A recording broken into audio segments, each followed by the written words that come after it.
All right, hello again, everybody. Another episode of Old Dude Knows. As I said last time, we're going to start a new thing. We're going to go over. It's going to be called a new segment called "What's Dave Reading." We're going to do that first, and then after that, I'm going to get my first and second team all-time NBA players that I saw play.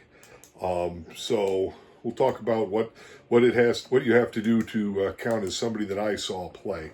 But before we start that, let's go over what's Dave reading. I usually have 3 books going at once. Usually a religious / doctrine / old dead Christian author book that I'm trying to learn from and become a better Christian, have stronger doctrine, and just learn. Heard it. I think I've heard it more than once, but I think the person I've heard it from recently is Pastor Justin Dean has said, for every book you read by a living person, you should read a book written by a dead person because they have a different worldview. I think he does a better job when he says it of pointing out who said it first, who he's copying. But it's a good rule, so I try to follow it. In that, I'm reading Chosen by God by R.C. Sproul, trying to get myself to believe in the doctrine of election, the Calvinist version of that. This book is doing a very good job. I'm closer than I've ever been to believing this. Chapters 7 and 8, where I'm at right now, Mr. Sproul does have some faulty logic in there trying to prove his point. I'm hoping, though, because there's other places where I thought this doesn't work out, but then he explains it in later chapters. I'm hoping that he overcomes the faulty logic of 7 and 8, which kind of contradict each other. I'm hoping chapter 9 and 10 clear that up. Enough about that, because let's face it, the only person who might watch this video who cares about my top 10 NBA players and R.C. Sproul is, I don't know if there's anybody that might do that. I don't know if I have any friends that might care about both of those. I'm also reading Sea Stories by Admiral Bill McCraven. Why can't I remember the name? Bill McCraven. It's good. It's just his dad was an admiral. He was an admiral. It's got a lot of stories that happened starting World War II going on. Pretty interesting. Kind of a light read. You can just read a chapter or read a story and then go on. You know, I just figured it out. Scott Gaskell would care both about R.C. Sproul and the NBA. So I'm not the only one. The other book I'm reading is American Trader by Brad Taylor. Brad Taylor is one of those authors, Brad Thor, not because they start with Brad, but they write, they're never going to win a Pulitzer Prize. They write books where some Americans end up going against some bad guys, usually Chinese or Russians or sometimes other Americans, and there's terrorists, and at the end, the good guys kill them, and until the next bad guys come, the world is all safe. Again, just fun, enjoyable reading. Anytime the bad guys get blown up, I kind of like that. So those are the 3 things I'm reading right now. The only one that might get a podcast out of those would be Chosen by God, and we'll have to see if RC can save himself here in the last couple of chapters. And when I mean save himself, dude is way, way smarter than me, but he's got to explain himself in chapter 9, because 7 and 8 get a little shaky. Anyway, on to the basketball stuff. So what I did is I broke it down into, hang on, where's my drink? McClellan 12 year.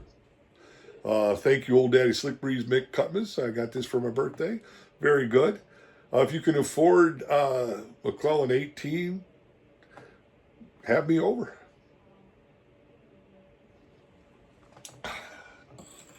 All right. So we did first team and second team, just kind of like the All Americans or All NBA team, by position. So it's not like my top 10 best players because I went by position.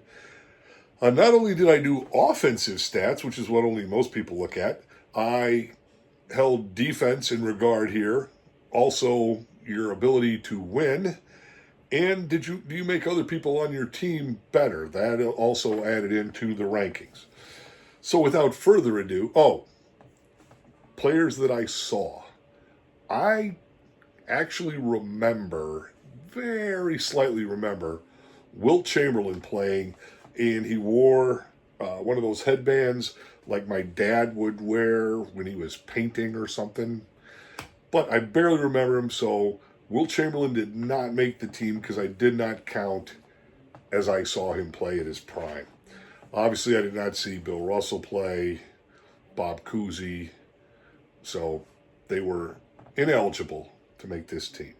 Oscar Robertson is probably the one, had I seen play, might make this team, but didn't see him. So, wish I had. Of course, then I'd be like 80, so I don't want to get older any faster, but anyway, here we go. First team point guard, no brainer. Magic Johnson, the greatest point guard that's ever lived. Hits all the categories. Was a winner. Magic won the high school state championship, NCAA championship, and NBA championship in a 4-year period. His senior year in high school, he won. His sophomore year in college, he won. And his rookie year, which was the next year in the NBA, he won a championship. So a winner. Made others around him better. Well, any good point guard makes others around him better. Magic probably did this better than anybody else that's ever played. So, number one point guard, which there should be no arguments about, Magic Johnson. My first team shooting guard, Michael Jeffrey Jordan. Perhaps the greatest player ever. In my opinion, he is. You could argue that. You'd be wrong, but you could argue it. You could make an argument for it. Winner. I mean, let's face it, he won 6 championships, and that was with a 2-year gambling suspension, or I want to go play baseball. So who knows how many championships he would have won if he didn't want to go play baseball, or if you want to tell the truth, they suspended him for gambling, but didn't want to say that they were suspending the face of the league. My number one at small forward, Larry Bird, great shooter, great rebounder, above average defense, great passer. How good of a shooter was he? He won the NBA All-Star Game 3-point championship one year. Didn't take his warm-up jacket off because why? Great winner. Those Celtics teams with him and McHale and Parrish. I mean, how big of a winner was Larry Bird? They had a Blue Jays shortstop for one of their players, and they still won. Power forward. This is one where the top. At one point, I had a guy who ended up not making second team as a possibility for first team. That's how close this is. After much consternation and arguments going on right up here, I went with Tim Duncan as the number one power forward. Again, all the categories: winner, makes others better, good on defense. The center, again, first team, second team caused me a little problems. First team was obvious. Kareem Abdul-Jabbar. He would be the one you could have the argument with whether Jordan's the best player or not. The only person you could legitimately argue might be better than Jordan would be Kareem. Also a great winner, won at every level. Didn't make the team because of this, this did not affect him making the team. But he's also a Rhodes Scholar and has written 2 books that are on this shelf right here about Sherlock Holmes. Kareem would have been a very successful person had he been 6'2" and uncoordinated. But he was 7'2" and had a sky hook that you couldn't stop. So that's my first team: Magic, Michael, Larry, Tim, and Kareem. When you only have to say their first names or their nicknames, you don't say anything else, that shows the level that they're at. Second team, point guard, again, was very easy.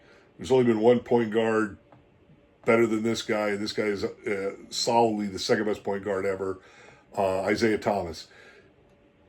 Curry, probably third, but Curry's more of a shooter. Zeke was an actual real point guard, yet he still averaged over 20 a game.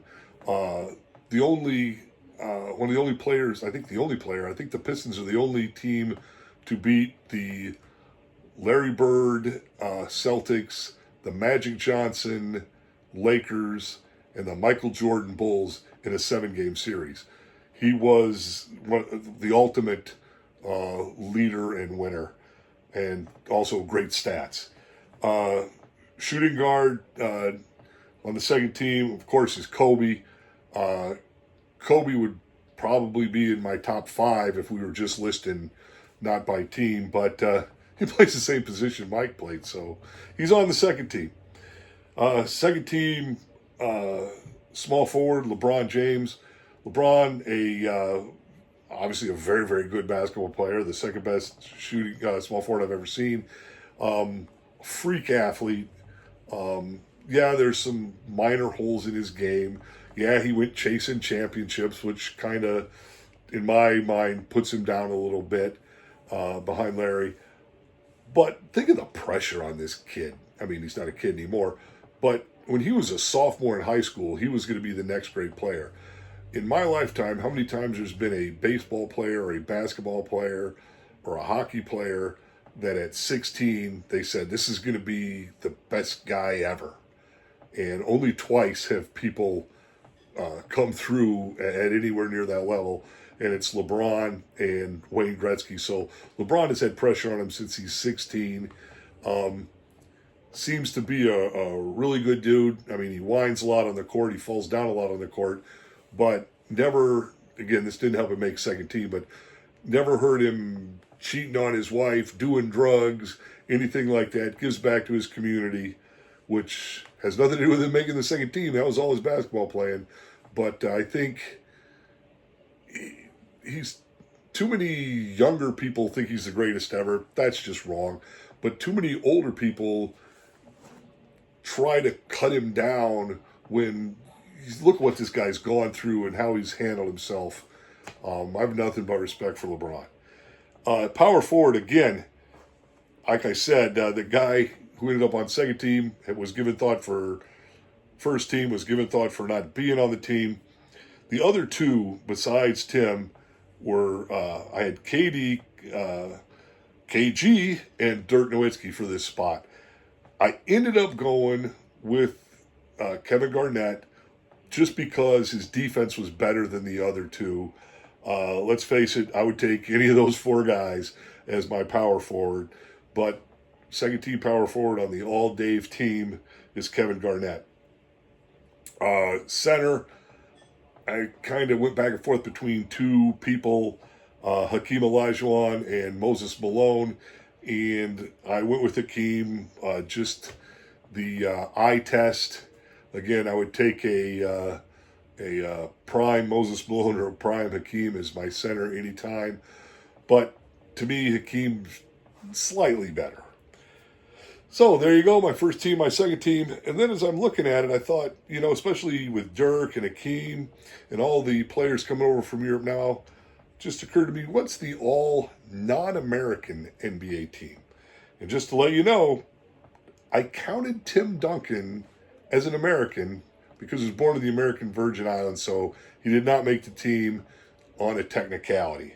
But center obviously is Hakeem Olajuwon, power forward Dirk, small forward Giannis Antetokounmpo, you know who that is, shooting guard Drazen Petrovic, and the all non-American point guard, I picked Steve Nash. Although if you said Tony Parker, I would think you were wrong, but I wouldn't make fun of you because that would also be a very good choice. So, until next time, this old dude knows, now you know. Have a great week.